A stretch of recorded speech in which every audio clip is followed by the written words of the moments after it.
So that is the reason, huh? I am not surprised. And I have to say, called it, although I'm not sure my latest review actually did call it. But there was something I was suspecting.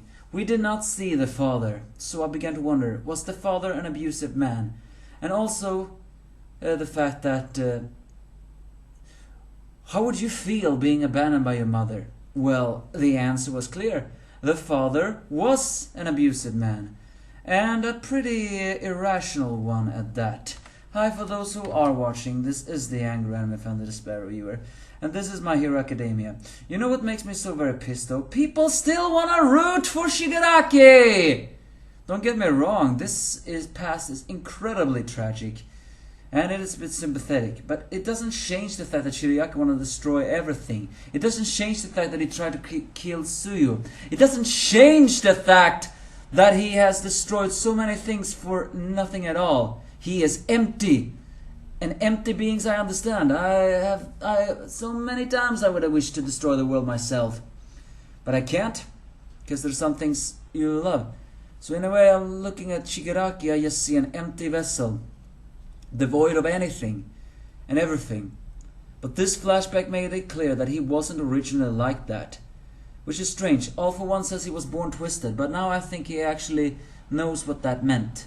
Shigaraki had a fragile quirk that was developing because of his fragile personality, that was enforced by the abuse of his father. That is why Shigaraki was born twisted. In this chapter though, there is 5 years of relation, as Ridestro once again questions what is Shigaraki's goal. And and in the end, Shigaraki just answers as he takes out the hand that is his father's, that his sense has been sensed, and that he just simply wants to destroy everything. As Ridestro goes full on berserk, he says that the world without creation bears no future, but Shigaraki just says that he doesn't need a future. So either way, in that situation we see the household, and we see actually the abusive household of the Shimura family. The son of Nana Shimura, Kotaro Shimura, was a man who grew up to despise heroes, which was very true. He considered it that nothing really was good about them. He was a self-made man that actually had made a lot of money, but he had one rule in his household that everyone was too terrified to stand up to him for, and that was never ever talk about heroes. And it was so bad that sometimes Shimura was Shigaraki, when he was Tenko, was actually locked out of the house when he was only 5 years old, had allergies at that time, and that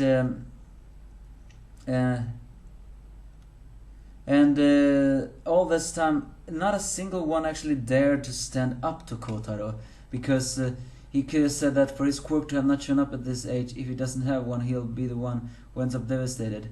Dreams of becoming a hero can only result in unhappiness, he said, when all in all it was just because he despised heroes himself. So in the end, that while he was successful in job, he was not successful in life. And while his mother and sister and grandparents tried to show Tenko love, in the end it went all over Tenko's head because of one moment, the fact that happened all. It's also fact worth that Tenko is mentioning that some call Mikun and Tomo-chan. It's the fact that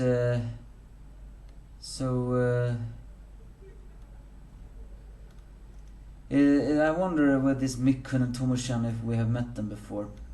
Is that it's clear that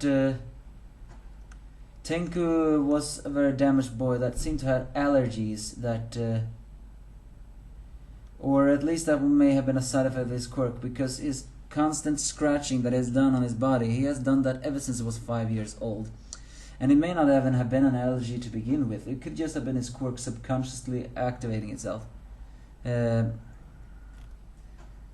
that either way that Tenko grew up with the fact that children, he believed that children were surprisingly self-centered and straightforward, and the words of grown-up were absolute. And what the words he wanted to hear from them was that one phrase. The words of grown-up are absolute. That's what he wanted to hear. In the end, it came to the time when Hana-chan showed him that picture, and Tenko was happy at that time. But unfortunately, that was the time when everything changed. The time when Tenko saw that picture that Hana showed, Kotaro lost his temper completely and proceeded to actually hit Tenko. And yes, he hit him completely. Probably even hit Hana. Or maybe the fact that Hana said that well, maybe that Hana didn't tattletale, but she was the one who said, but Tenko said he wanted to see it. So in the end, this is how Tenko's or Shigaraki's extreme hatred grew up. His happy life was not happy at all. His father continued to deny him the right way of love just because he couldn't go past his own irrational point of hatred, which in the end makes Shigaraki and his father extremely alike. They were extremely self-centered in their own emotions to do it. And the fact that it's not exactly known if Hana-chan was hit as Kotaro was, or the fact that she just told Kotaro what it was. But either way, Kotaro hit him, and all the while by saying that his grandmother was a demon and the hero is nothing, that someone who... He hated hero because a hero is someone who hurts their own family for the sake of helping others. You selfish asshole, Kotaro! You don't seem to realize the greater good. You think Nana wanted to abandon you? She was a hero first and a mother second. That's the thing about it. A hero is a mother to everyone. And in the end, this is what happened to Tenko Shigaraki. No one stood up to him when Kotaro was hitting him. They were all just shocked, but they were too afraid to do it. And in a letter from Kotaro, it's revealed that Nana Shimura really did write a letter to him, apologizing for abandoning him, and know that you may very well hate me, but I will always watch you. And in the end, but all that Kotaro wanted was for him to be hated as well. He didn't really want this to go that far, but in the end, the damage was done. The constant hitting of Shigaraki, the fact that his family wasn't brave enough to stand up to Kotaro's abuse, the fact that no one truly, at least in Shigaraki's mind, could understand him, the fact that everything happened and they didn't have a quirk yet, is what developed Shigaraki's hatred towards everything. He doesn't want to destroy everything because the world denied him his family. No, he want to destroy everything because the world always denied him, at least to him.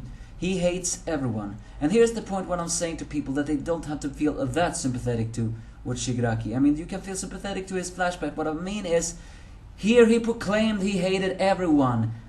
The one phrase that kicked off everything. And I have a very big feeling his quirk started up at this feeling. Well, we know his quirk started this, and probably killed his dog accidentally too. So it wouldn't surprise me if Shigaraki mentally snapped at that point. Well, he snapped at that point as well, but I am pretty sure he killed his family without any accident. I think he literally killed them because he was just that frustrated. There's nothing more dangerous than the unbalanced mind of a child. You have to realize that. All of people have to realize that. There's no greater villain than a 5-year-old child. Especially a 5-year-old child that is emotionally damaged. But we cannot ignore the fact that the greater villain in this scenario is not only All For One, who nurtured the hatred inside of Shigaraki. No, the greater villain is actually Kotaro. If he had just sat down, told his family why he hated heroes, why he would have told them that I do not want that, maybe all of this would have gone away. But no, he didn't. And that is how he created the hero. And this is also how Shigaraki's quirk was so well. He hates everything, so he will destroy everything with his decaying hands. A tragic backstory indeed, but we should not forget that Shigaraki is a dangerous and unforgivable villain. But this did tug the heartstring. And a very good reality thing about the fact that just because you're a hero and that you think giving up your child will protect them from a dangerous threat, it will not change the outcome of it all. So all in all, Shigaraki's past is tragic. But that does not justify what he is about to do to everything else. But maybe next week when he kills his family, we'll see. Did he do that unconsciously or did he do it? If he do it consciously, then I will not forgive him. Give me your thoughts if you have any.